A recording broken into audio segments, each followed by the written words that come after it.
and as real men and women struggling with life. Those who steal from us and who then give back partly out of guilt and partly to buy our admiration and silence are seen to be generous or development conscious, even when we know they are not. We welcome them to social and religious events with open arms and cheers and roll out the red carpet for them, but frown at the chicken thief and look for tires to lynch them. Why have we changed and made stealing something whose nature and dimensions are difficult to understand and whose real name we refuse to pronounce? How has this impacted on our war on this crime? Still on the issue of attitude, there is some sympathy and reverence we have developed for corrupt people, the thieves. We kind of feel sorry for the big shot who has been taken to court for stealing billions using the pen or through the electronic bank transfers, while we feel nothing for the ragged man accused of stealing a cow or a chicken. That person does not get bail in Chief Justice's court. Aende kabisa. The ordinary citizens look sorry, the police officer looks sorry, and even the judges look sorry. You have contributed to this problem as a society. We need to end it as a society before we bring in the government. And the issue of attitude features strongly on our idea about the government. We seem to believe that the government is something alien or institution that grows money on trees, and that whoever steals from government money has not stolen from us, because the government's money is somebody's money. In fact, such a person is seen as a hero who has conquered some enemy. Yet the truth is that the government has no money of its own. It's only our taxes. For every money stolen from the government will most likely raise more taxes or cut down on services provided to us. Then there are our institutions, the courts of law, the anti-corruption agencies, the police, etc. There's every indication that the thieves do not sleep as they look for ways to steal. They use the stolen money to hire the most crooked lawyers or buy judges and other officers in the chain.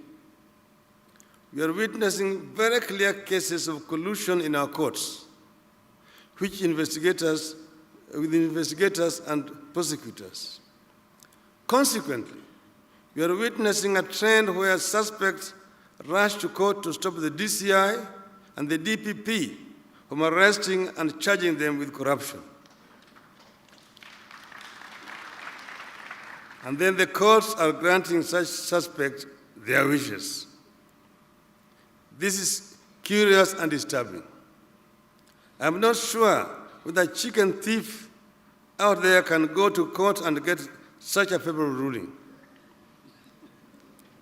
If the suspects feel that they should not be arrested and be taken to court, and the judges agree with them, what are we supposed to do with those suspects? When a man who has stolen money meant for drugs in a local hospital asks judges to stop his arrest, and the judges agree with him, what are the mothers whose children died for lack of drugs supposed to do? I'm equally not sure you can tame graft when you allow those charged with it to be out on bail and return to their workstations, cleanse or interfere with the records, then return to court a year later. What kind of thief, with his or her senses intact, would return to office and safely guard documents and contact they know will be used against them. I am not sure that we are keen to get to the bottom of the problem, or we are just going through the motions. Finally, there is the issue of time. How long should one corruption case take to start and to be dispensed with? Is it a year, a decade, or a generation? Societies have stemmed the tide against corruption, and those that have insisted on dispensing swift and severe punishment were kind of shock and awe. Such societies understand that the corrupt who go unpunished or who take too long to be punished become heroes of sorts and continue to undermine the values of society and pillars of the state. It is my hope that our experiences as shared here will lead us to a permanent solution and not another conference on how to deal with thieves in suits. I want to just give two examples. You remember here, about 5 years ago, we had a visit here by a head of state from Korea. President of Korea was here. She went back and she was found to have conferred certain favors to a friend of hers. She was impeached by Parliament, charged in a court, like Justice Maraga's court equivalent of Korea. And she's serving a 25-year jail term in Korea. Could that happen in Kenya? Not only in Kenya, or in Africa. Some drug lords, suspects, could not be found guilty in our courts here. They were out on bail. And they were taken to America. And there they have been there in remand for 2 years. That the right to innocence before found guilty, notwithstanding. And there in America, they have been able to cooperate and have a plea bargaining, and they have been able to actually tell it out, all in America. Why is it possible there and it's not possible here? Where people tried in absentia in Jersey Island, found guilty there, that we're not able to find them guilty here. We're not able to expatriate them to go and face trial, yet we are demanding that the money should be brought back here. Contradictions. So we must bite the bullet and go that extra mile to deal with this cancer of corruption. The Parliament is also accused. Parliament gets about allocation of 2% of our total revenue. It employs only 1,000 people. The Judiciary employs about 7,000 people and gets 0.5%. 46 billion against 15 billion. And then they're saying that they are not adding themselves money. They're adding themselves money for sitting allowances. Mr. Speaker was being economical with facts. Didn't they say that they did not want to recognize the Salary Review Commission, that Parliament as an independent institution has a right to raise their salaries the way they like? And the same thing also happens with the county governments. Over 70% of the revenue that is devolved goes purely for recurrent expenditure, with very little to show for development. This is also another form of corruption. Sitting allowances.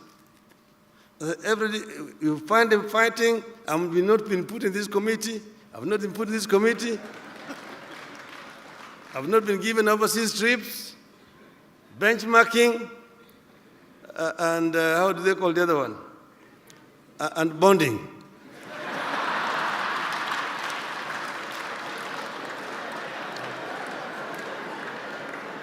That's where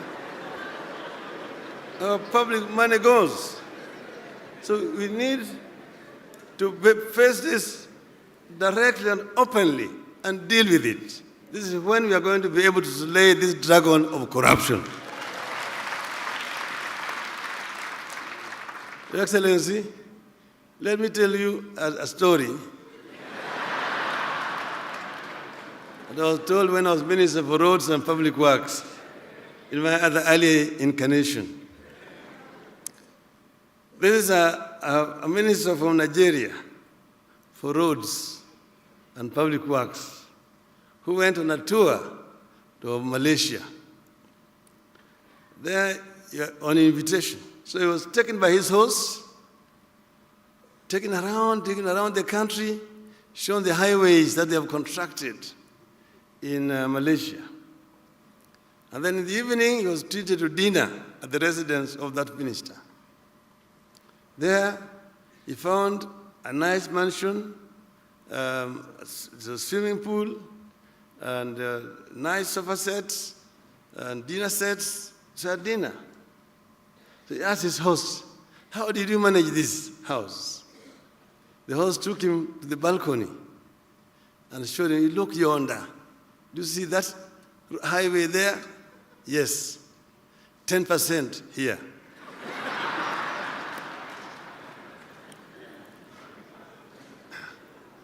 Two years later, it was the turn of the Malaysian to pay a return visit. When he went to Nigeria, he was taken around the roads. You saw roads were potholed, some of them untarmacked, and very poor condition, very poor state of affairs. In the evening, he was taken to dinner, and he found a palatial mansion, Olympic-sized swimming pool.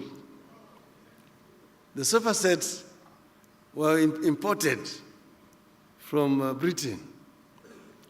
Most of the chinaware were golden. So he asked his host, "How do you achieve all this?" He took him to the balcony.